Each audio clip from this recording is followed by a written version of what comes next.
आकाशवाणी संबलपुर जुहार आंचलिक खबर पढ़ुचन सुप्रीति मिश्र। देश आज मनाउछे 77तम साधारणतन्त्र दिवस। 1950 मसीहा जनवरी 26 तारिख दिन आमर संविधान कार्यकारी होता। बहुत लोकंकर बहुत दिनर मेहनत उतरू देश निजर संविधान पाई पारिथिला। गणतंत्र दिवस अवसर देशर राजधानी नूआदिल्ली और राज्य राजधानी भुवनेश्वर सहित गाँव बड़ सहर तक सबुआड़ उत्सव मुखर हो जाइए। 77तम गणतंत्र दिवस अवसर आज सखालर 10:30 बजे नूआदिल्लीर कर्तव्य पथन गणतंत्र दिवस परेड मूल हेबा। ई बछर गणतंत्र दिवस विषय वस्तु स्वतंत्रता का मंत्र वंदे मातरम और समृद्धि का मंत्र आत्मनिर्भर भारत रखा जाइए। राष्ट्रपति द्रौपदी मुर्मू कर्तव्य पथन पहुंचबार उतरू तांको मार्च पास्ट जरिए स्वागत संबर्धना दियाजिबा। और किछि समय उतरू प्रधानमंत्री नरेंद्र मोदी जातीय युद्ध स्मारक ठाने श्रद्धांजलि जनाबार उतरू गणतंत्र दिवस समारोह मूल हेबा। ई बछर परेड थी यूरोपीय परिषदर अध्यक्ष एंटोनियो कोस्तो और यूरोपीय कमिशन अध्यक्ष उर्सुला वोन देर लियेन मुख्य अतिथि भाव जोग देवे। भिन्न भिन्न राज्य और केन्द्रशासित अंचल केन्द्र सरकार भिन्न भिन्न विभाग और मंत्रणालय 30टा प्रज्ञापन मेढ़ परेड थी प्रदर्शित हेबा।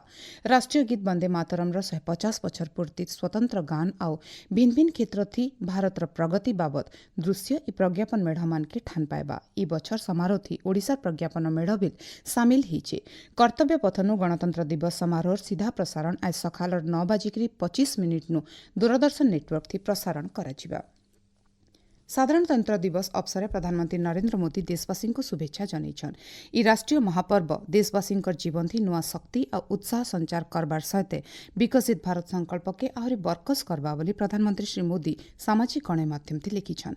ई अवसर राज्यपाल डॉक्टर हरिबाबू कम्मपाटी शुभेच्छा जनइकरी ओडिशा के देशर गोटे समृद्ध अग्रणी और विकसित राज्य थी परिणत करबार लगी आजिर दिने राज्यवासी संकल्प नेबार के तांकर वार्ता थी कहिछन। मुख्यमंत्री मोहन चरण माझी गणतंत्र दिवस पालन वार्ता थी कहिछन। संविधान मूल्यबोध के आधार करिकरी देशर शक्ति सामर्थ्य और सम्मान बढ़ावार सहित 2036 मसीहा तक ओडिशा के गोटे समृद्ध राज्य भावे गढ़वार लगी संकल्पबद्ध होइकरी काम करबार के आह्वान देइछन। भुवनेश्वर हेबार के थिबा राज्यस्तरीय गणतंत्र दिवस समारोह और किछि समय उतरू राज्यपाल डॉक्टर हरिबाबू कम्मपाटी मुख्य अतिथि भाव जोग देइकरी जातीय पताका उत्तोलन करबे। मुख्यमंत्री मोहन चरण माझी कटक साधारणतंत्र दिवस उत्सव थी पताका उत्तोलन करिकरी सम्मिलित परेडर अभिवादन ग्रहण करबे। आज सखालर 7:30 बजे विधानसभा परिसर बाचस्पति सुरमा पाढ़ी जातीय पताका उत्तोलन करिछन। सेन्ता पंचायती राज मंत्री रविनारायण नायक बरगढ़ हस्ततंत्र और वयनशिल्प मंत्री प्रदीप बलसामंत संबलपुर जंगल और परिवेश मंत्री गणेश राम सिंह खुंटिया कलाहांडी और शिल्प मंत्री संपत चंद्र स्वाई बौद्धन पताका उत्तोलन करबे। भुवनेश्वर आदिवासी पड़ियान आज आदिवासी मेला 2026 उद्घाटित हेबा। मुख्यमंत्री मोहन चरण माझी समारोह मुख्य अतिथि भाव जोग देकरी मेलार उद्घाटन करबे। ई अवसर संख्यालघु संप्रदाय और पछुआ वर्ग कल्याण मंत्री नित्यानंद गंडभिल उपस्थित रहबे। फेब्रुआरी 5 तारिख तक हेबार के थिबा मेला थी 94टा स्टल थी आदिवासी मानकर तैयार द्वारा प्रदर्शन कराजिबा।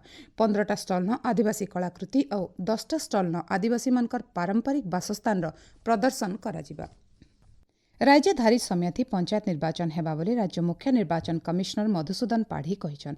5 बछर कार्यकाल शेष हेबार उतर निर्वाचन कराजिबा। एथिलागि सब डिविजन स्तर न प्रस्तुति मूल हेबार सहित सबु जिल्लापाल मानकर संगे बैठक हो जाइए। बूथ निर्धारण और बैलेट बॉक्स प्रस्तुति सहित आनुषंगिक काम मूल करबा लगी अधिकारी मान को निर्देश दिया जाइए। पंचायत निर्वाचन के बहुत कम समय बाकी थिबानु उपनिर्वाचन लगी निष्पत्ति नहीं ही बोली श्री पाढ़ी कहिछन। संबलपुर विश्व प्रसिद्ध हीराकुद के अंतर्जातीय पर्यटन मानचित्र थी गोटे खास परिचय देवार लक्ष्य थी आइबा फेब्रुआरी 15 तारिख दिन हीराकुद अंतर्जातीय हाफ मैराथन आयोजन कराजिबा। एथिलागि गलाकाल केन्द्र शिक्षा मंत्री धर्मेन्द्र प्रधान लोगो और जर्सी उन्मोचन करिछन। ई मैराथन खाली गोटे दौड़ नुहे हीराकुद के विश्व दरबार न पहुंचाबार लगी गोटे माध्यम आए बोली ई अवसर केन्द्र शिक्षा मंत्री श्री प्रधान कहिछन। कार्यक्रम थी क्रीड़ा और युव सेवा व्यापार मंत्री सूर्यवंशी सूरज जिलापाल सिद्धेश्वर बलिराम बोंदर पश्चिमांचल आईजी हिमांशु लाल आरक्षी अधीक्षक मुकेश प्रमुख उपस्थित थिले।